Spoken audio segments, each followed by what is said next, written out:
5 secret, rahasia untuk investasi di properti supaya kita dahsyat luar biasa itu seperti apa.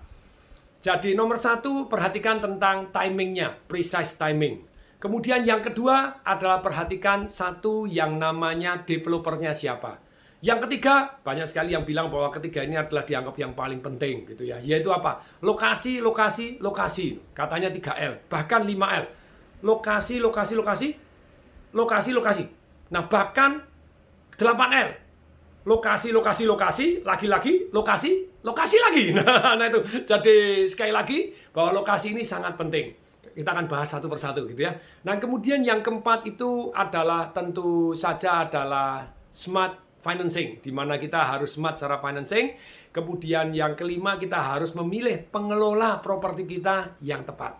Saya ulangi pertama, yaitu kita harus memilih precise timing. Kapan itu timing yang tepat? Perhatikan siklus ekonomi. Ketika bunga mulai murah, nah itu biasanya setelah bunga murah 1 tahun 2 tahun kemudian properti akan meledak gitu ya.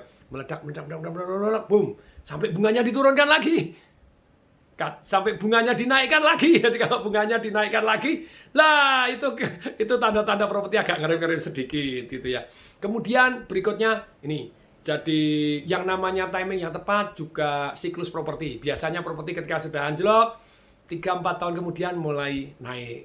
Bagi saya sekarang timing yang luar biasa karena biasanya setelah resesi, pandemi begitu terjadi inflasi yang luar biasa. Karena pada rame-rame nyetak uang, pada gelontor negaranya masing-masing, lah uang beredar banyak ini ya pasti akan pada akhirnya mampir ke properti gitu ya. Nah ini timing yang luar biasa. Kemudian tentu saja developer harus Anda pilih yang bisa dipercaya.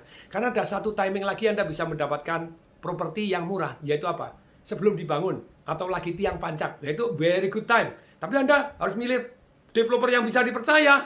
Karena tidak percaya nanti tidak dibangun bagaimana? Saya pribadi ngalami, beli, aduh ternyata enggak. Akhirnya saya belajar, developer harus sungguh-sungguh yang bisa dipercaya, reputasinya berapa tahun mereka, dan sudah mendeliver berapa banyak properti dengan baiknya, begitu ya. Pernah ingkar enggak, sering ingkar enggak. Nah ini hati-hati terhadap memilih developer.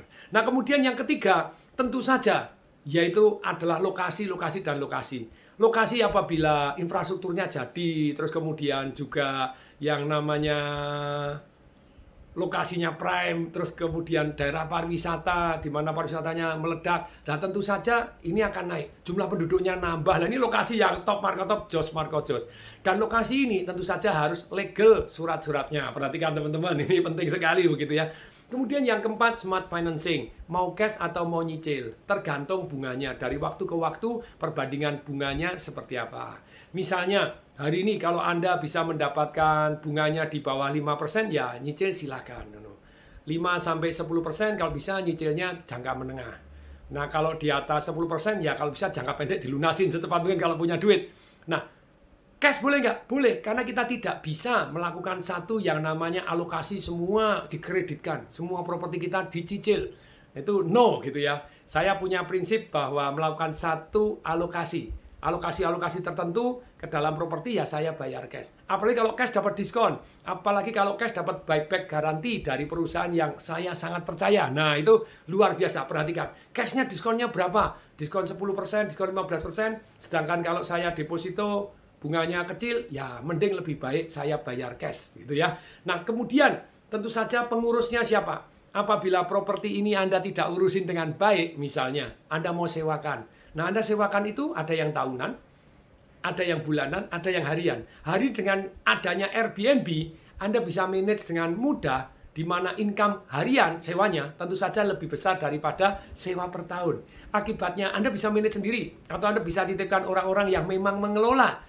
Nah, dalam hal ini perhatikan, apalagi kalau bangunnya apartemen tinggi, harus lebih hati-hati lagi. Kalau yang namanya pemilihan persatuan rumah susunnya, ketuanya, gitu, ketua persatuan rumah susunnya, mengkampanyekan, jangan, mau yang milih yang sana, pilih saya aja. Nanti yang namanya sinking fund, saya gratiskan. Apa sih itu Pak, sinking fund? Kalau apartemen itu kan harus kadang ganti lift, kadang harus ngecat lagi, ada yang mana. Nah itu sinking fund itu memang harus dialokasikan.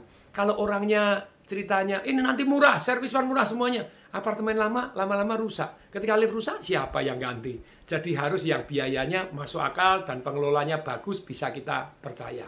Nah, 5 ini sangat penting dalam memilih investasi properti Anda. Semoga bermanfaat. Saya Tong Desa Waringin mengucapkan salam dahsyat.